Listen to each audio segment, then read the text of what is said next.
말씀 좀만 소리 올려주세요.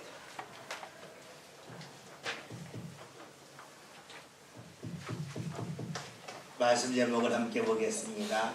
헤이 이런 줄 가지고 말씀을 듣겠습니다. 우리 교회가 건축한 것이 2003년도입니다. 그 당시 우리 교회는 교인도 그다지 많지 않았고 경제적으로 재정적으로 그다지 여유가 많지 않았습니다. 그럼에도 불구하고 하나님께서 우리 교회에 은혜를 주시고 또한 지혜를 주셔서 교회를 건축할 수가 있었습니다. 건축했을 때에 저희 교회가 적지 않은 채무도 있었고 또 재정적인 여유가 많지 않았기 때문에 전에 교회에서 사용하던 비품을 저희가 대부분 옮겨왔습니다. 그래서 저희가 직접 차를 끌고 또 사다리를 차고 많은 짐을 옮겼습니다. 그러나 짐 중에는 저희가 직접 옮기기 어려운 것이 있었습니다. 바로 에어컨이었습니다. 그래서 에어컨 설비업자를 불러서 에어컨을 옮기고 다시 설치하도록 했습니다. 또 교회를 건축하고 났더니 우리에게 필요한 것이 여러 가지가 있었고 설치할 것이 있었습니다. 그 중에 하나가 가스 배관이었습니다. 예전에 상가에 있을 때에는 가스통에서 가스를 사용하는 그 기구까지 그냥 호수로 연결했지만 교회를 건축한 다음에는 미관상 보기도 좋지 않아서 파이프를 연결해서 설치하도록 했습니다.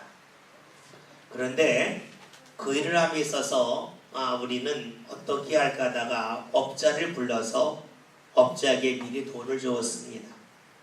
왜냐하면 너무나 좋았기 때문입니다. 건축한 것이 너무나 감사하고 좋아서 또 돈을 먼저 주면 일을 더 잘할 것 같아서 돈을 미리 지불했습니다. 업자들이 돈을 받고 깜짝 놀랐습니다. 대부분 일을 다 마친 다음에 돈을 주는데 먼저 돈을 주니까 너무 좋아하면서 고맙다고 일을 잘하겠다고 거듭거듭 말을 했습니다. 그런데 그 말은 오래 지나지 않아서 달라지고 말았습니다. 돈을 받을 때는 그렇게 일을 잘하겠다고 했던 이들이 막상 돈을 받고 났더니 마음이 조금씩 달라졌습니다. 일을 할 때에도 우리가 요구한 대로 일하지 않고 자신들이 일하기 편한 방법으로 일을 하고 말았습니다. 제가 그걸 보면서 적지 않은 후회를 했습니다. 이럴 줄 알았으면 돈을 먼저 주는 거 아닌데 일을 다 한 다음에 돈을 줬을 텐데 왜 그랬을까 하는 후회를 했습니다. 사람의 마음이 한결같기가 어렵죠. 처음에 지녔던 마음을 계속해서 이어가는 것이 쉽지가 않습니다. 처음에 가졌던 마음이 얼마 지나지 않아서 달라지고 변경되어지는 모습을 우리는 삶에서 자주 목격합니다.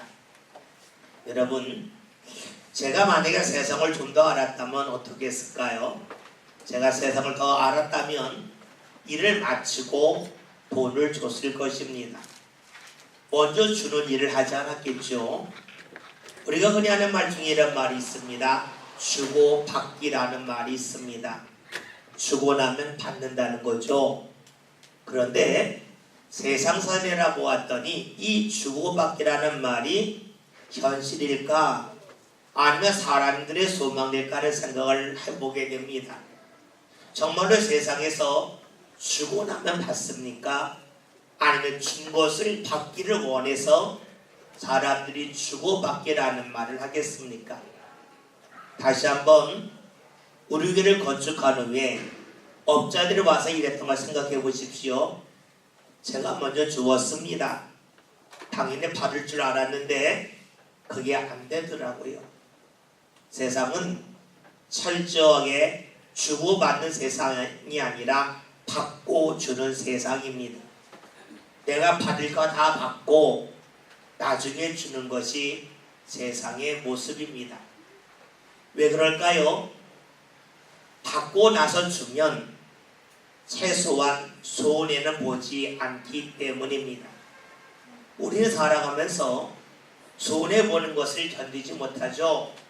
그러니까 주고받는 것이 아니라 받고 나서 주겠다고 하는 마음이 있습니다.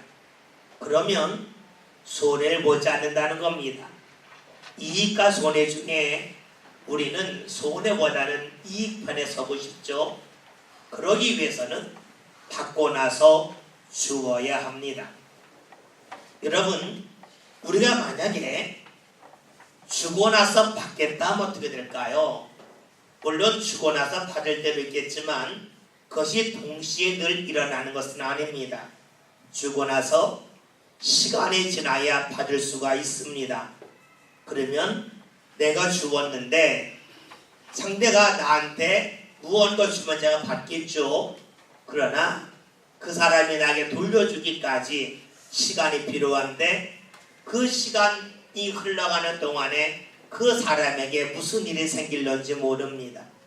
또한 준 나 자신도 어떠한 일을 경험할지 모르죠. 따라서 주고받게 한다 하는 것은 결국 이익 볼 수는 없습니다. 손해를 보면 손해를 받지 이익을 보지 않습니다. 이 세상은 철저하게 이익에 관심이 많습니다. 사람과 사람이 만나지만 이 만남 속에서 사람들은 거래를 늘 생각하기 때문이죠. 다시 한번 생각해 봅시다. 교회에서 무언가 설비했을 때에 사람들은 받을 걸 다 받았습니다. 받고 났기 때문에 그들이 돌려줄 것이 있죠. 이라는 것입니다. 그러나 그들이 최대한 이익을 보려면 받을 걸 다 받은 후에 돌려줄 때에 조금 돌려주면 최대한의 이익을 보겠죠. 그러니까 그 업자들은 철저하게 이익에 관심해서 일을 한 것입니다. 내가 많이 받고 조금 주겠다는 것이죠. 여러분, 주고받기는 주는 데 초점이 있습니다. 주고도 못 받을 수 있다는 것을 생각하는 사람이 주고받을 수 있습니다. 반면에 받아야 주겠다고 하는 사람은 늘 거래 생각합니다. 손해볼 수 없다는 거죠. 이런 사람들의 삶은 늘 이익의 삶에 초점을 맞춥니다. 여러분, 어떤 사람이 이 세상을 행복하게 살까요? 받고 주는 사람일까요? 주고받는 사람일까요? 다른 말로 해볼까요? 우리가 이 세상을 이익 보겠다, 거래하며 살 때에 행복할까요? 아니면 사랑을 삶의 중심에 두고 살아갈 때 행복할까요? 여러분들은 마음속에서 어떤 마음이 있습니까? 사랑하며 살아야지 하는 마음이 있죠? 그러면 그 마음은 있는데 살아가는 방식은 어떠합니까? 주고받기입니까? 받고 주기입니까? 우리는 마음속에서는 사랑하며 살아야지, 거래하며 사는 것보다는 사랑하며 살아야지 하는 마음은 있지만 막상 우리의 삶은 대부분이 받아야 줍니다. 받아야 준다고 하는 것은 늘 상대를 쳐다보는 것이죠. 먼저 다가서지 않죠. 소극적이죠. 왜요? 받아야 주기 때문입니다. 반면에 주고받는 사람, 즉 주는 데 초점을 맞춘 사람은 사랑하며 살 수 있습니다. 적극적으로 살아갈 수가 있겠죠. 그렇다면 우리가 믿는 예수님의 삶은 어떠했을까요? 우리처럼 마음에서는 사랑이 중심인데 삶은 이익에 따라 사셨을까요? 아니면 예수님은 마음도 삶도 늘 사랑이 앞서셨을까요? 다시 말하면 받은 후에 주시는 것이 아니라 먼저 주시는 삶을 살았을까요? 오늘 성경 말씀을 함께 보겠습니다. 29절 다 같이 함께 봅니다. 말씀 있습니다. 회당에서 나와 곧 야고보와 요한과 함께 시몬과 안드레의 집에 들어가시니. 아멘. 말씀을 보고 예수님께서 회당에서 나와서 4명의 제자와 함께 움직입니다. 말씀을 보면 야고보, 요한, 시몬과 안드레가 나옵니다. 우리가 알기로는 예수님의 제자가 12명인데 왜 4명만 나올까 하는 그러한 의아심이 들 수가 있습니다. 근데 여러분, 우리가 마가복음 1장을 읽었죠. 예수님이 하나님의 일을 시작할 때입니다. 예수님이 하나님의 일을 시작할 때에 처음부터 12제자가 있었던 것이 아니라 제자를 1명, 2명 부르다가 12명이 된 거죠. 마가복음 3장 13절을 이하를 보면 그 이후로부터 예수님께서 제자를 12명을 두셨습니다. 그러니까 지금은 12명의 제자가 세워지기 전에 주께서 하나님의 일을 하시는 그 초창기의 모습입니다. 4명의 제자가 있는데 오늘 말씀을 보면 말씀 속에서 시몬과 안드레의 집에 들어가셨다는 말씀이 나옵니다. 그 집은 시몬과 안드레가 사는 집이라는 것이니까 둘이 형제임을 알 수가 있습니다. 그렇다면 예수님께서 지금 시몬과 안드레의 집에 들어가셨는데 제자들이 예수님에게 청해서 예수님이 그 집에 들어가셨을까요? 아니면 이들이 청하지 않았음에도 불구하고 예수님께서 야, 내가 지금 너희 집에 가겠다 말씀을 하셔서 시몬과 안드레의 집에 들어가신 것일까요? 우리의 말씀을 보면 29절을 통해서는 어떤 과정 속에서 예수님이 그 집에 들어가셨는지를 알 수가 없어요. 즉 청함을 받아서 가셨는지 아니 예수님의 자청해서 그 집에 들어가셨는지 전혀 알 수가 없습니다. 그런데 그 다음 절을 보면 그 실마리를 찾을 수가 있습니다. 30절을 함께 보겠습니다. 함께 봅니다. 시몬의 장모가 열병으로 누워있는지라 사람들이 곧 그 여자에 대하여 예수께 여짜온대. 아멘. 말씀을 보면 시몬의 집에 시몬의 장모가 있었는데 열병으로 인하여 누워 있습니다. 우리가 누군가 손님이 오면 누워있던 사람도 일어나지요. 그런데 지금 예수님이 들어가셨는데 시몬의 장모가 누워있어요. 누워있다고 하는 것은 그가 일어설 수 없는 형편이라는 겁니다. 열병이 걸렸는데 그 병세가 아주 유독했다, 컸다고 볼 수가 있겠죠. 그러니까 예수님이 오셨음에도 불구하고 감히 일어나지 못하고 누워 있는 것입니다. 예수님이 지금 시몬의 집에 가신 것은 제자들이 청했는지 예수님이 자청해서 가셨는지 몰라도 가신 이유는 그 집에 아픈 사람이 있기 때문에 가셨구나 하는 것을 우리는 알 수가 있습니다. 그냥 가신 것이 아니라 그 집에 무언가 필요한 것이 있음을 아신 주님께서 그 집에 들어가신 것입니다. 그런데 말씀을 보면 예수님이 그 집에 들어가셨을 때에 장모가 누워 있습니다. 누워 있다고 하는 것은 그만큼 아프다는 것이죠. 그러면 예수님이 그 집에 들어가셨다면 당연히 큰 병에 걸려서 누워있는 시몬의 장모를 고쳐주셔야 되지 않겠습니까? 예수님이 아무것도 하지 않고 가만히 계심을 볼 수가 있습니다. 여러분, 만약에 제자들이 청해서 갔다면 예수님은 그 집에 들어가시자마자 장모의 열병을 고쳐주셔야 됩니다.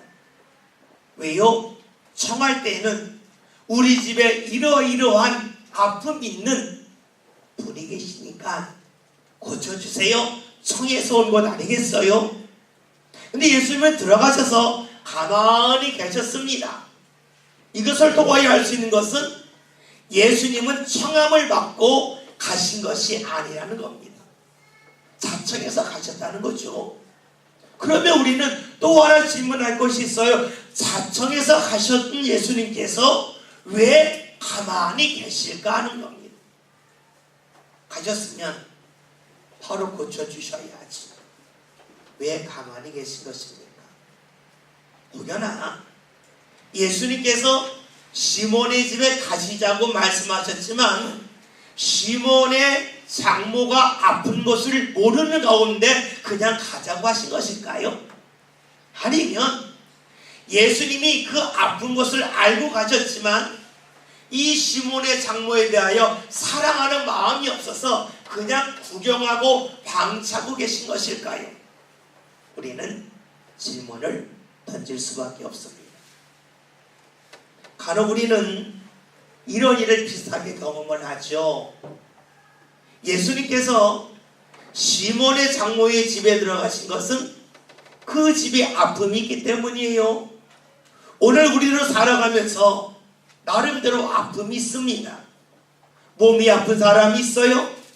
때로는 경제적인 일로 인하여 삶이 힘들고 지친 분이 있습니다. 또 때로는 진로가 잘 열리지 않아서 그것 때문에 걱정하고 근심하며 삶이 어려운 분들이 있어요.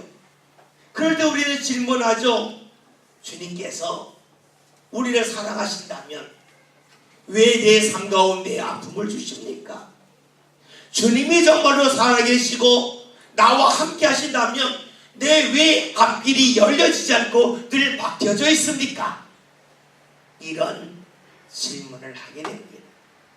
그러면서 주께서 나를 사랑하지 않기 때문에 혹여나 주님께서 나를 아시지만 제대로 모르시기 때문에 내 삶의 어려움인 것이 아니냐고 주님 앞에 원망하기도 합니다.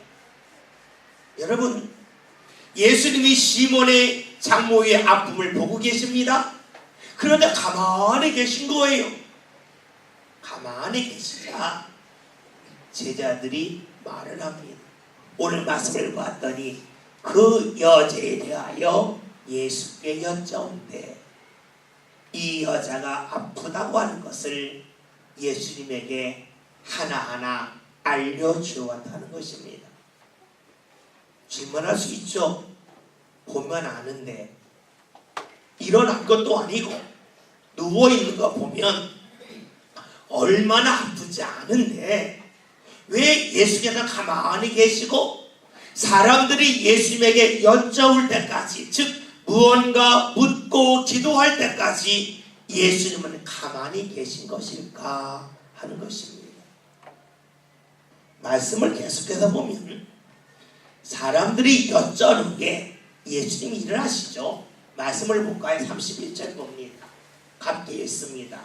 나아가사 그 손을 잡아 일으키시니 열병이 떠나고 여자가 그들에게 수종되니라. 아멘. 사람들이 여쭤 후에 예수님께서 나아가셔서 그 손을 붙잡고 일으키자 열병이 떠나갔다는 겁니다. 생각해 보십시오. 회당에서 예수님이 나와서 시몬의 집에까지 오셨습니다. 그 거리는 최소한 몇백 미터는 되었을 것입니다. 그 집에 자청해서 가셨습니다. 가셨을 때 보았더니 장모가 누워 있습니다. 시몬의 장모가 열병에 누워 있습니다. 그 거리가 얼마나 될까요? 10m가 될까요? 불과 몇 미터 되지 않겠죠. 수백 미터를 예수님은 자청해서 오셨는데 불과 몇 미터 앞까지는 예수님이 가지 않습니다. 먼 거리는 예수님이 직접 오셨는데 얼마 안 되는 거리는 예수님이 가만히 계신 겁니다. 어찌 움직이셨습니까? 사람들이 여쭤한 후에 기도한 후에 예수님이 움직이셨습니다. 여러분, 예수님이 몰라서 사람들이 말할 때까지, 기도할 때까지 기다리신 것일까요? 만약에 그것을 모르셨다면 예수님은 우리의 사정을 모르시는 분이 되겠죠.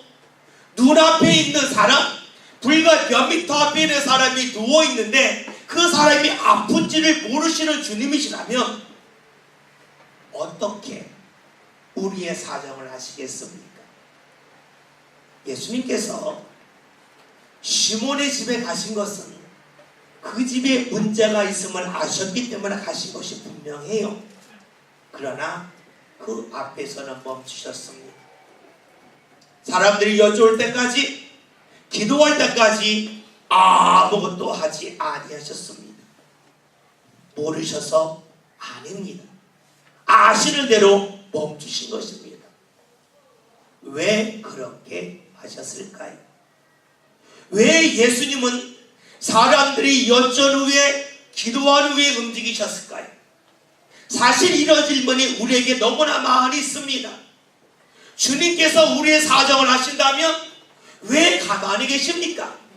많은 이들의 신앙생활은 묻습니다. 꼭 기도해야 됩니까? 기도해야 하십니까? 기도해야 하신다면 그분이 정말로 모든 것을 하시는 전지하신 주님이십니까? 라고 질문을 하죠. 알는데 왜 기도할 때까지 주님은 가만히 계십니까? 많은 이들이 이런 질문을 합니다. 그러면서 꼭 기도해야 됩니까? 주님이 나를 사랑하시고 주님이 다 아신다면 기도하지 않아도 당연히 주께서 우리와 함께 하시고 우리 아픔을 치료하셔야지요 라고 말을 하죠. 그런데 여러분, 신앙을 머리로 하면 안 됩니다. 신앙의 근거는 철저하게 성경에 있습니다.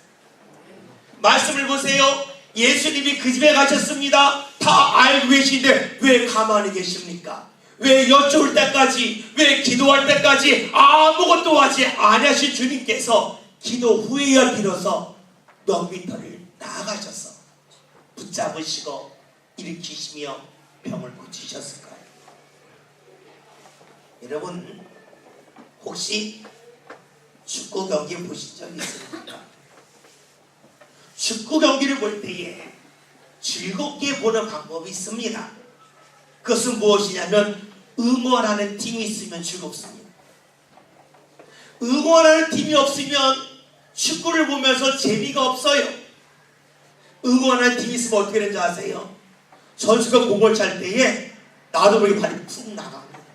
그건 뭐예요? 즐겁게 축구 보는 거예요. 응원하는 팀이 없으면은요, 경기가 재미가 없어요. 응원하는 것은 무엇입니까? 내가 직접 경기장에서 뛰지를 않지만 뛰는 선수의 심정을 갖고 경기를 보는 게 응원이죠. 응원하지 않으면 경기는 재미가 없어요.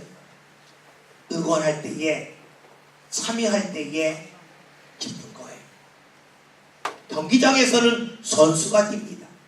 그러나 그 선수의 기쁨을 응원하는 사람은 경기에 동참하는 겁니다. 경기에 동참하지 않으면 경기는 재미가 없어요. 하나님이 일을 하십니다. 예수님이 역사하십니다. 왜 기도하기를 기다리실까요? 그것은 주님이 하시는 일에 동참하는 기쁨을 주시기 위함입니다. 여러분, 우리가 천국에 갔는데 내가 주일에 동참한 것이 하나도 없어요. 얼마나 기쁠까요? 기쁨은 크게 떨어질 수밖에 없습니다. 주님께서는 우리가 기도해야 힘이 나서 주일을 하시는 것이 아닙니다. 주님께서 기도하여 움직이시는 이유는 능력이 없어서가 아니에요. 우리로 하여금 하나님의 기쁨에 함께 참여하기를 원하시기 때문입니다. 예수님은 지금 시몬의 장모가 아픈 걸 보고 계셔요. 알고 계셔요. 예수님이 얼마든지 그 앞에 다가설 수 있어요. 수백 미터를 걸어오신 예수님께서 불과 몇 미터 가는 거 어려운 일 아니지요. 안 하시는 겁니다. 왜요? 사람들로 하여금 시몬의 장모가 고침을 받았을 때에 그 기쁨에 동참하기를 원하시기 때문입니다. 사람들은 그럴 겁니다. 자신들이 여쭌 후에 예수님께서 나아가서 그를 붙잡아 일으키시면서 병을 고치셨을 때에 사람들은 말했을 겁니다. 예수님이 고치셨어. 그런데 그냥 고치신 것이 아니라 우리가 여쭈었더니, 우리가 기도했더니 예수님이 움직이셨어. 이 시몬의 장모가 몸이 나은 것은 예수님의 능력 때문이지만 우리의 기도가 있었어. 사람들이 그렇게 말하지 않겠습니까? 예수님이 그 집에 가신 것은 성에서 간 것이 아닙니다. 성에서 갔다면 여쭈을 필요가 없어요. 이미 오는 중에 말을 다 했겠죠. 자청해서 가셨습니다. 은혜에 주기 위하여 가셨습니다. 그러나 주님은 그 자리 앞에까지 갔지만 그냥 은혜 주신 것이 아니라 기도할 때에 그 집에 은혜를 부어주셨습니다. 잊지 마십시오. 주님은 능력이 부족해서 우리의 기도를 원하시는 것이 아닙니다. 우리가 기도하는 것이 마치 자동차 연료에 기름을 넣는 것처럼 우리가 기도해야 주님께서 신이 나서 일을 하시는 것도 아닙니다. 주님은 홀로 충분히 하실 수 있습니다.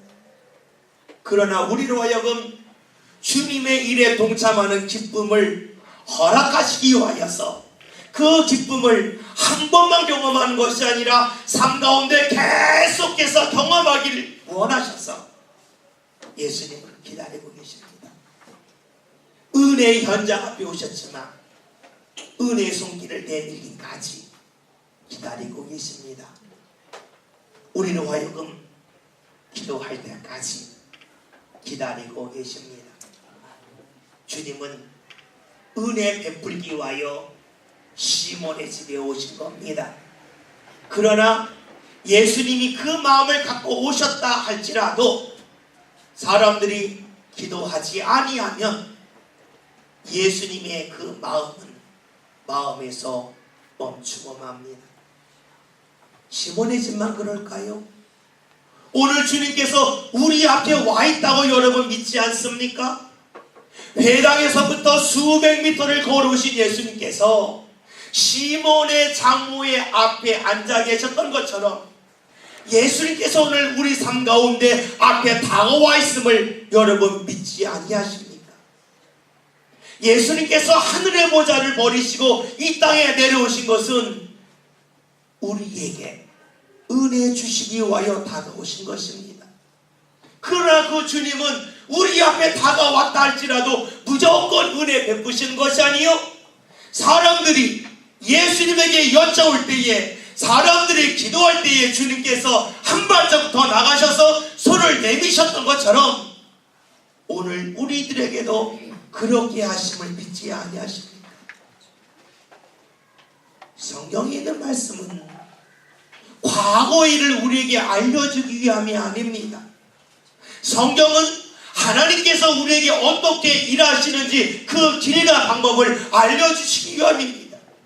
성경은 예수님께서 우리로 하여금 어떻게 할 때에 은혜 주시고자 다가오신 주님이 은혜를 우리에게 베푸시는지를 알려주기 위하여 기록된 것이 성경 아닙니까? 예수님께서 은혜를 베풀기 위하여 다가왔을 때에 기도하자 주님이 역사하십니다. 그런데 놀라운 것은 오늘 말씀을 보면 예수님께서 시몬의 장모의 열병을 고치시자 그가 어떡합니까? 오늘 말씀의 마지막에 여자가 그들에게 수종드리라.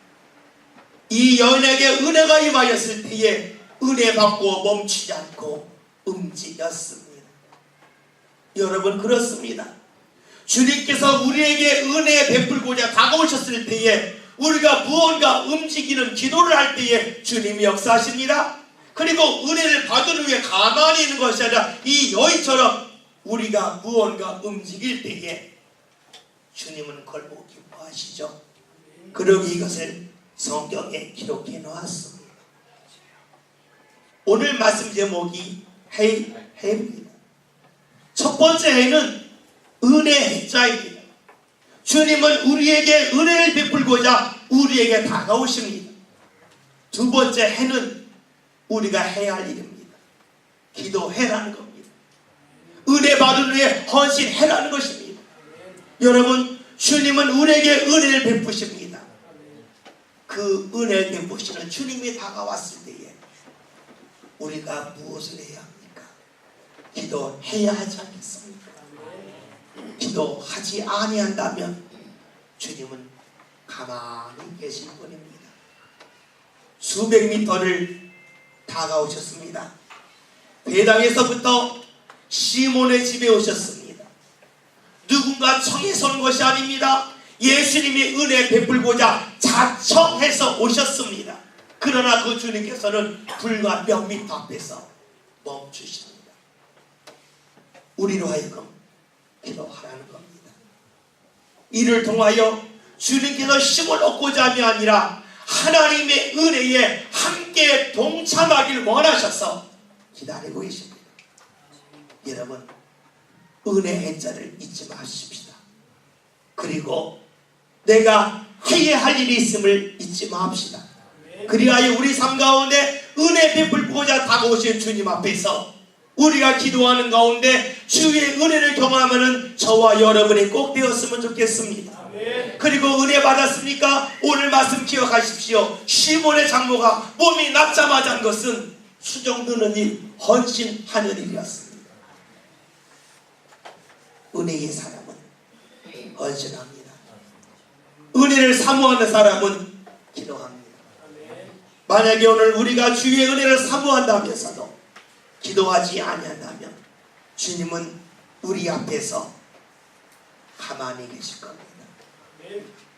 우리의 아픔을 아시고 우리 삶 안에 막 달려오신 주님께서 우리 앞에서 딱 멈출 겁니다. 내가 왔는데 너는 왜 가만히 있냐? 나는 너를 위하여 하늘의 모자를 버리고 이 앞에까지 달려왔는데 너 왜 멈추고 있냐? 주님께서 우리를 향하여 갖는 마음이 그 마음이죠. 잊지 마십시오. 은혜 해자는 주님이 하실 일입니다. 기도할 일은 우리가 할 일입니다. 은혜를 소망하는 저와 여러분이 주님 앞에 기도하는 가운데 내 앞에 나오신 주님께서 멈춘 것이 아니라 주님께서 시몬의 장모를 붙잡아 주셨듯이 우리의 삶을 붙잡으시고 세우시는 역사가 저와 여러분들 삶 가운데도 나타날 수 있기를 주의 이름으로 기원드립니다. 기도합니다. 오늘 주님께서 우리 삶 가운데 은혜 베풀고자 다가오셨음을 믿습니다. 그 은혜의 주님을 향하여 우리가 기도할 수 있는 성도들 다 되기를 원합니다. 주님의 은혜 받았습니까? 헌신할 줄 아는 성도를 되게 하여 주시어 주의 은혜를 우리 삶 가운데 경험하게 하시고 은혜 받은 사람답게 헌신하며 살아가는 가운데 주의 은혜 역사가 삶 가운데 계속해서 경험되어지는 복된 삶 살게 하여 주옵소서. 예수님의 이름으로 기도하였습니다. 아멘.